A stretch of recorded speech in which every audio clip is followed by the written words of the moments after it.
Louvado seja o nosso Deus, que nos deu o Papa Francisco para conduzir, nos orientar, nos mostrar um mundo novo. Hoje estaremos refletindo, pensando na pessoa, no pontificado do Papa Francisco. Quero cumprimentar com muito carinho o Ricardo, o padrinho, e sua esposa Fabiana, de Goiatuba, Goiás. Eles nos veem pelo YouTube. Também cumprimento a Aparecida de Faria e sua irmã Helena, Aparecida de Santanense, Itaúna, e a Helena com a sua família aqui de Pará de Minas. A todos o nosso abraço, que Deus nos abençoe sempre. Meus irmãos e minhas irmãs, no dia 2 passado, nós celebramos a festa bonita de São Pedro e de São Paulo, dois grandes pilares da Igreja. Pensando em São Pedro, nós somos motivados a pensar na pessoa do Papa. Nós sabemos que o Papa é o sucessor de Pedro, aquele que deve conduzir a Igreja, que tem a missão de conduzir, de nos mostrar os melhores caminhos, aqueles caminhos que fazem parte da vontade de Deus. Por isso, vamos, neste nosso programa de hoje, pensar na pessoa do Papa Francisco. Para pensar no Papa, é importante pensar no conclave. Pedro foi chamado pelo próprio Cristo. Aliás, um chamado muito bonito. Cristo poderia ter confiado a condução da Igreja a muitas pessoas mais estudadas, letradas, né? Não, Cristo preferiu Pedro, um simples pescador, mas homem de coração bondoso, que acreditou no Mestre. Gosto muito daquela frase de São Pedro, quando certo dia ele falou assim: Mestre, a quem devemos de seguir? Né? Pedro é um homem de profetismo, de beleza, de fé. Né? Mas então, naquele tempo, Jesus chamou Pedro. Hoje, Jesus continua chamando pessoas através do Espírito Santo. Jesus habita no nosso mundo através e pelo Espírito Santo. E aí, num conclave, é eleito os papas, né? Conclave é aquela reunião em que os cardeais elegem um papa. E eu quero pensar e quero comparar dois conclaves e dois papas eleitos. O primeiro, Ângelo Roncalli, em 1958, quando foi eleito o Papa João XXIII. Ângelo Roncalli colocou o nome, né, de João XXIII. Hoje é São João XXIII. Por que eu falo isso, que eu comparo os dois? É porque existe muita semelhança entre os dois. João XXIII era um cardeal desconhecido, né, que veio para o conclave sem nenhuma pretensão de ser papa. Segundo a história, foi o único cardeal que comprou passagem de volta para casa. Se uma pessoa vai para um lugar em que ele pode ser eleito, e se ele compra uma passagem de volta, quer dizer que não tem nenhuma pretensão. Assim foi o que aconteceu com Ângelo Roncalli. Durante o conclave, muitas vezes ele se recolhia pelos cantos do Vaticano e perguntava a Deus em oração: por que eu, meu Deus? E a resposta foi clara: ele foi eleito. O cardeal de Veneza foi eleito para ser o Papa que inovou a Igreja, que trouxe o novo, que não teve medo de trazer o novo, as mudanças necessárias, o adornamento, né, que foi muito falado no Concílio Ecumênico Vaticano II, promovido pelo Papa João XXIII, convocado pelo Papa João XXIII. Depois, nós queremos pensar no conclave em que elegeu o Papa Francisco. Como que foi visível a providência divina? Do mesmo jeito que João 23 foi chamado, agora o Cardeal Jorge, aqui da Argentina, foi também chamado. Este conclave que elegeu o Papa Francisco, você que está me assistindo, certamente lembra dele, do que aconteceu, dos detalhes do conclave. Naquele tempo, naquele conclave, pensava-se muito nos cardeais dos Estados Unidos. Tinha um canadense também, muito cotado, né? Muito falado. Tinha também um da África. Enfim, havia aqueles assim mais comentados, né? Com mais possibilidades de serem eleitos Papa. Mas o eleito foi o Cardeal Jorge, aqui da Argentina. Que coisa bonita!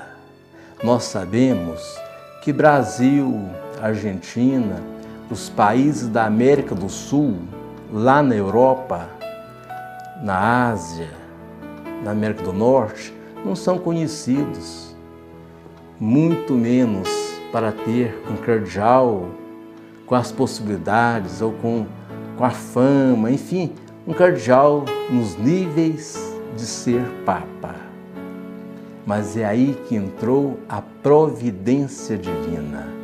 Deus quis, na sua misericórdia, que o Papa fosse aquele cardeal que vivia no meio do povo sofredor, que dedicou a sua vida aos sofredores, aos oprimidos, aqueles vítimas de sistemas opressores. E assim foi eleito o Papa Francisco.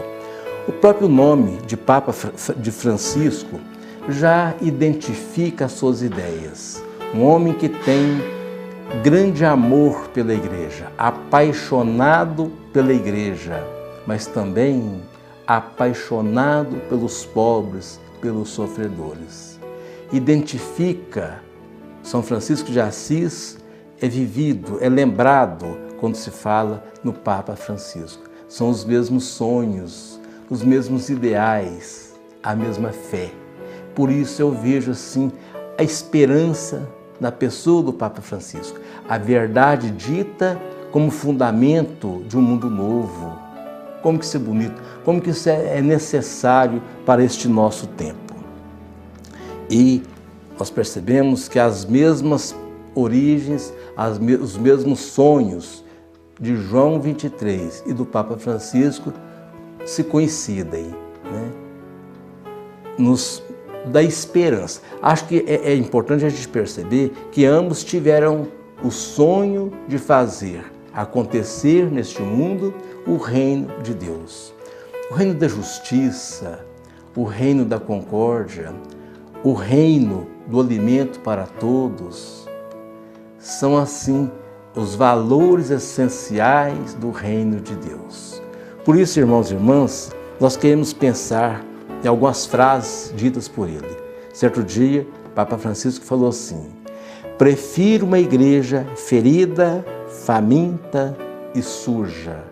Ou seja, uma igreja que penetra na vida do povo, que está em contato com as realidades do povo, que vive os sofrimentos do povo.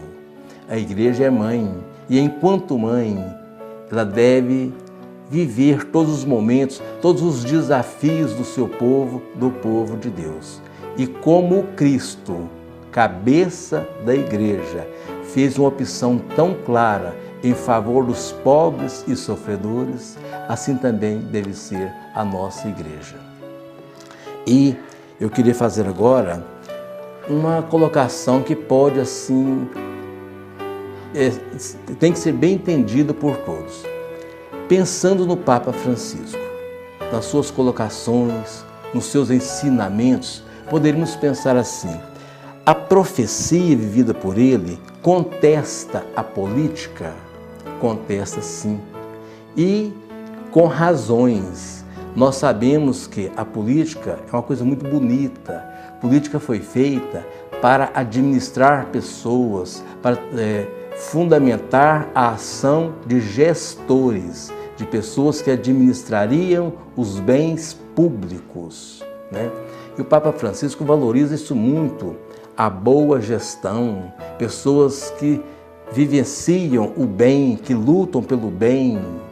Não é o que nós estamos vendo. E a gente percebe que essa preocupação do Papa tem razão, é procedente. Por isso, eu queria mostrar um vídeo que foi feito com ele. Alguém perguntou para ele sobre isto, sobre a política, quando que a política é necessária, como deve de ser a verdadeira política. Vamos ver este vídeo feito, essa entrevista é feita com o Papa Francisco. Vejamos. Come adulti nelle scuole gesuitiche, ci dica qualche parola, come il nostro compromesso, il nostro lavoro oggi in Italia, nel mondo, può essere gesuitico, può essere evangelico. Coinvolgersi nella politica è un obbligo per un cristiano. Noi cristiani non possiamo giocare da Pilato, lavarci le mani. Non possiamo. Dobbiamo immischiarci nella politica, perché la politica è una delle forme più alte della carità, perché cerca il bene comune.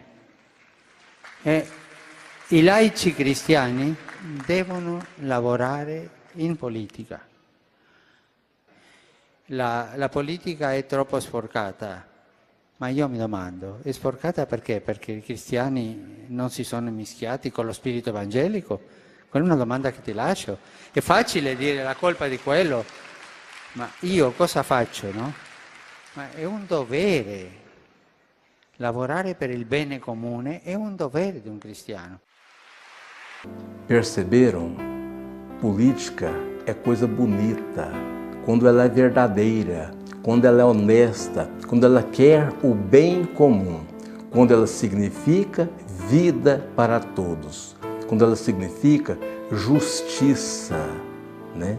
Por isso nós queremos pedir a Deus que Ele nos abençoe para que os nossos governantes, os nossos legisladores possam viver essa dimensão da fé, a fé que nos conduz ao mundo da justiça, da vida plena, da vida em abundância para todos.